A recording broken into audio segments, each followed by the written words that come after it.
Hey, everybody, welcome back to the podcast. You're listening to the longest running superhero role playing game on Earth. I'm your host, the Game Master, and this one's a mess. This one is a super chaotic mess of an adventure because it involves time travel. So I'm going to do my best to explain this one. Um, Hopefully, it makes sense. As always, if it doesn't make sense, if you guys have questions or whatever, feel free to leave me a comment in the comment section. I love hearing from you guys anyway. While you're at it, smash like and check to see if you're still subscribed because YouTube loves to unsubscribe people without telling them. Okay, so that said, I'm going to mention two movies first to lay the groundwork so that hopefully it helps people get where I was coming from when I made this adventure. Um, the first movie is The Final Countdown, and the second movie is Back to the Future. So, in The Final Countdown, for anyone who has not seen it, there's a lot going on in that movie. But one of the things that happens is there is a 1980s aircraft carrier passes through like a wormhole or something. I'm not entirely sure what was supposed to be happening there, but they find themselves in World War II right before Pearl Harbor. And like I say, there's a bunch of stuff that happens in the course of the movie, but at one point, there's a guy who gets stuck there. He's stuck in the past. And the wormhole or whatever it is opens up again. So everybody has to go home. They can't stick around long enough to try to rescue the guy. So they go home without him. And once they're home at the end of the movie, the guy they left behind shows up and he's an old man. And he's incredibly wealthy because he knew all of the companies that were going to be successful in the future. So he invested in them and stuff like that. So ironically, he's kind of like the flip side of the coin of Biff Tannen from Back to the Future 2, where Biff is a villain who did that. This guy is a hero who did that. So let's put a pin in all of that for just a second. And now let's go to Back to the Future. So here's the deal as I see it. And obviously, you're welcome to have differing opinions and stuff. But the way I see the ending of Back to the Future is we met a Marty McFly whose mom drinks too much. His dad was kind of a washed up loser with an office job that he hated and so on and so forth. And Marty went to Twin Pines Mall and he obviously got in the DeLorean and he went back to 1955 and he had a bunch of adventures and he changed things, right? So when Marty returns to 1985, this is not actually his 1985, right? Because now it's not called Twin Pines Mall because he ran over one of the pines. Now it's Lone Pine Mall. His mom does not seem to be an alcoholic. His dad is a successful author, right? We've all probably seen the movie by now, and you're very familiar with what I'm saying. But so my point is, Marty doesn't really make it home, right? He changed the world. This is a new place he has gone to. And I would argue he has created a new Marty, right? That at the end of the movie, we see the older Marty gets there in time to watch a younger Marty vanish in that DeLorean, right? So that Marty, the way I see it, grew up the son of a wealthy author and a healthy mom, and he would have spent his days hanging out at Lone Pine Mall. You see what I'm saying? He's a totally different Marty. Is how I would think of it. And so I can't help but wonder what happened to that Marty. He has a time machine. Um, it's we know it's not a causality story. When you go back in time, you don't do the things that was destined to make your world that way. So something that's stuck with me for years is I wondered, what is that Marty going to do? Is he going to undo the entire Back to the Future trilogy by making completely different choices? You know what I mean? Whether you agree with that assessment or not, hopefully you at least get the concept though, right? So now let's talk about our game because our game is a blend of those two movies. All right. So we start off with Powerhouse. And when he was in high school, he was a member of a team called the Continuum. And the German exchange student at their high school was this kid named Henning Meister. And Henning was a member of the Continuum. And after they graduated from high school, Henning went back to Germany. So one day, a couple years after they graduated, Henning contacts Powerhouse and says, "There's something bad happening here, and I need backup. I can't take all these guys out by myself." So Powerhouse tries to contact Shadowstorm and Torch, and they were unavailable. So he gets a hold of two other guys that he knows now. One is named Barrage, and he is a martial artist with magnetic powers. Very X-Men inspired character. The other one is this guy named Hacker or Surge. He's gone by different names over the years.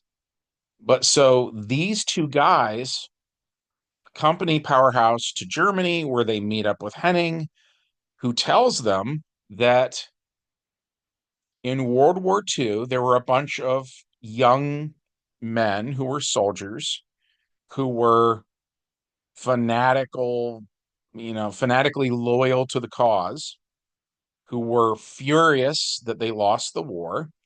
And all these years later, they've gotten their hands on this German time machine that's shaped like a bell.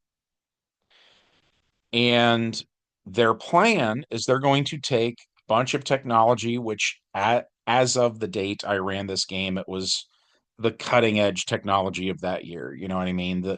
That year's computers and things of that nature.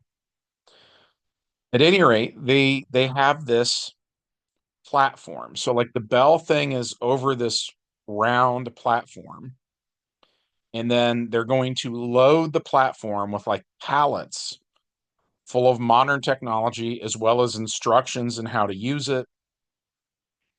And then the Bell will lower down over this thing and they will send the whole thing back in time to before World War II.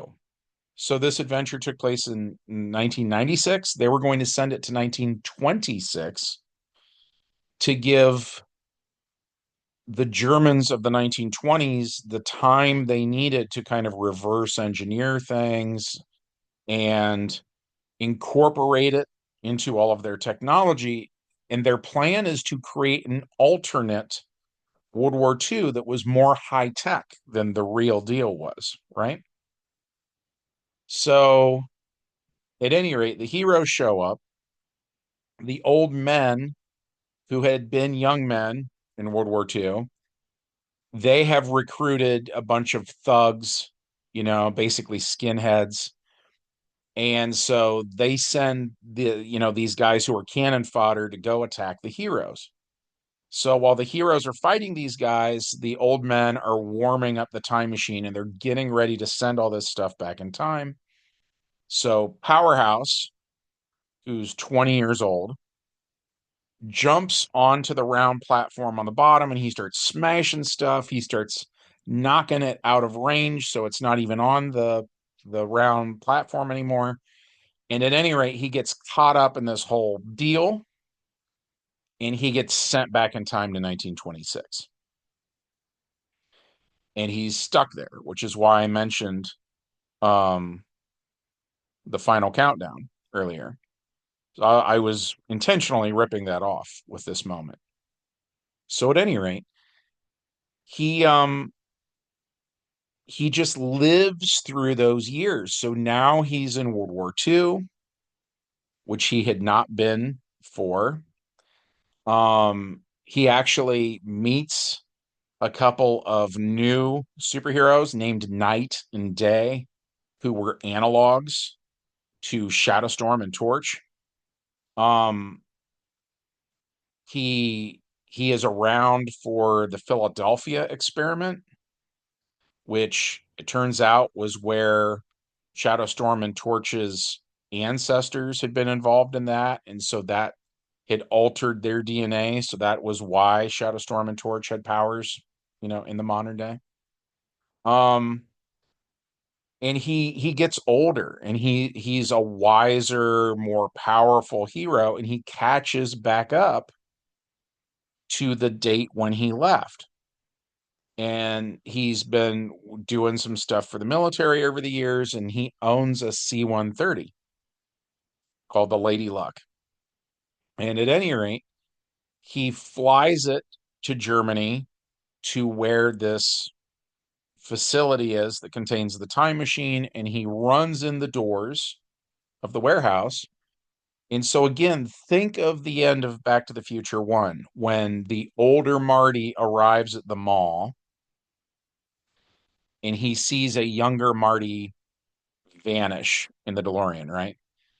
So the older, wiser, stronger powerhouse busts in through a door just in time to see a younger powerhouse vanish in this bell-shaped time machine. And the heroes that were there, which would be Hacker, Lance, excuse me, Lance was Barage's real name, Lance Grisham. But so Barrage, Hacker, and Henning Meister, right? They they see the time machine vanish. They're kind of shocked. The powerhouse got swept off. And then the other powerhouse kind of, makes himself known and says, I got this C-130. Let's get out of here. And they leave. That was the adventure. But the more we got to talking about it, the more we said, you know what, though? There was not originally a powerhouse in our World War II at all. He had to have created a butterfly effect where he changed certain events, right? Even though he was trying really hard to not change history, he would have changed history. So, so at any rate, we went with the idea then of like, okay, so what are the differences? And then we sort of went with the idea that, you know what, that means he has changed Powerhouse, right? Like old Powerhouse has changed young Powerhouse a little bit. So when that Powerhouse goes back in time, he's going to make these little changes. And so we ran the whole loop through several times. In like the first time we did it, we ran that game in 1996. The last time I ran a version of that adventure was probably 2016. And a roundabouts. But we kept doing these little subtle differences. And one of the reasons we did that was because sometimes we're forgetful. Sometimes we contradict our own continuity by accident, where we will forget that maybe we killed off a certain NPC 20 or 30 years ago, and then we'll use them again. And someone figures it out and goes, hey, wait a minute, how's that guy alive? We kind of blame it on this, the time thing. And and then there was another character named Tachyon, whose real name was Kevin Johnson. And Tachyon had time travel, big time, no pun intended. And so he was kind of like our resident time cop. And so one of the things Tachyon would do is like if like Tachyon could sense when time would change and he would try to fix it. So he was sort of following all of these time travelers around, and if they did something bad, Tachyon would try, like if they broke a thing, Tachyon would replace the thing they broke, stuff like that. Um, he was Time's janitor in a way. Um, so at the end of the day, Tachyon's solution was actually to replace Powerhouse entirely from this scenario with John Redbridge. And part of the thinking there was that John Redbridge was already alive in those earlier time periods. He could kind of be nudged into filling whatever roles, Powerhouse had done, so on and so forth. And then when John Redbridge goes through the loop, um, he's a more powerful character. He destroys the time machine. Nothing gets sent back in time. In sort of our weird time loop. We had about 20 years of playing this adventure over and over and over again, almost like Groundhog Day in a way. Um, but we finally close the loop and everything is fine. And so then in the final version of the adventure, John Redbridge is the one flying the C-130, and they are going to an aircraft carrier called the Nematon, and that's tomorrow's video actually. Um, when the C-130 lands, it lands on this aircraft carrier. So I don't want to get too into that, and you'll find out about all that tomorrow. But yeah, that was it for this adventure. I am the first to admit it was chaotic. It was fun. We had fun doing it, but it's a mess, and I fully acknowledge that this one's a mess.